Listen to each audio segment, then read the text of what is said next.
I can tell you if Steve Jobs were around today, this would not have happened. Don't pay for it here, but go pay for it over there, cutting Apple out of the transaction. We call that platform leakage, which no platform in their right mind would ever allow. Here's the thing.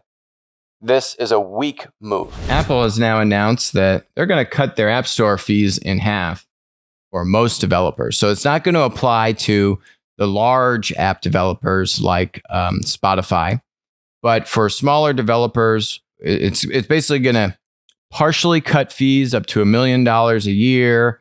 There's some caps and some ins and outs of it, but here's the thing: this is a weak move, and I don't think Tim Cook did a good job on this. What does this do? Already, the reactions from the developers aren't saying, "Oh, thank you, Apple. Apple, this is so nice of you. The big tyrant is no longer the tyrant.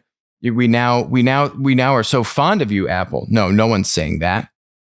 Here's what they're saying: the changes fail to appease one of the more vocal small developers who relies on Apple's ecosystem. These guys are rich, by the way, so don't take too much pity on them. If you're a developer making $1 million, Apple is still asking to be paid $150,000, right? Just to process payments on the monopoly computing platform in the US. That's obscene. So basically that's saying a 15% take rate instead of 30% take rate, and then they go on, what do you want? What do you really want from Apple? Simple. We want the choice to use a different payment processor so we can have competition.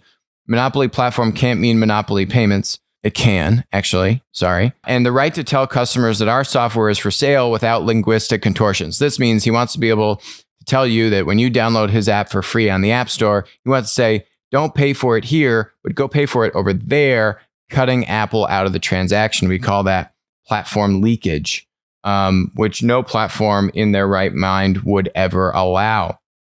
But for some reason, Tim Cook has caved, is kowtowed to a relatively small, but very vocal community of developers that want to engage in platform leakage. And frankly, it's a dumb decision. It's a weak decision. And that's not what you want to project. What does this do? Does it actually lighten up any of the vitriol against Apple? No, of course it doesn't. It actually increases it. Because now what it shows, there's blood in the water. And when you give an inch, they take a mile. And now Apple's going to have even more claims against it. Because now they're showing that they're going to budge. Since the beginning of the App Store, literally, since Steve Jobs, may he rest in peace, they have been charging 30%. Okay? Why did Tim Cook decide to change this? Apple has produced all these studies. Apple published a study that claimed its 30% cut is normal for the industry or lower than some app stores. So now Apple's commissioned all this research that says we're paying, we're charging what's normal. We're not overcharging. And now, do you believe that research? Right now all it's doing is discrediting Apple's own research and Apple's own prior position. Now you say, well, I can't believe anything you're saying, Apple, because you just are making arbitrary decisions, which is exactly what they're doing. This is a horrible decision, a sign of weakness by Tim Cook, really bad leadership on his part and the rest of the leadership team in Apple. I can tell you if Steve Jobs were around today, this would not have happened. A real dumb decision, and it's only going to create more problems than solve them. So, great job, Apple executives.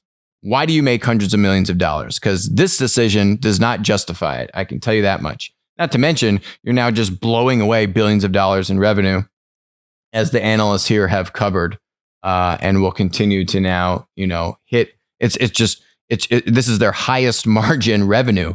It's literally like 95+% margin, just goes straight to their bottom line and poof, gone, because of, COVID is their excuse. But they're never going to be able to reclaim this ground, COVID. Okay. When COVID is gone and everyone's got a vaccine, you think Apple's going to be able to raise this back to 30%? No, they've shot themselves in the foot and actually gained nothing from it. So horrible decision. Hi, this is Alex from Winner Take All. Thanks for joining us. Hope you enjoyed the content. Feel free to leave a comment, ask us questions, and definitely make sure to join us on our next live stream.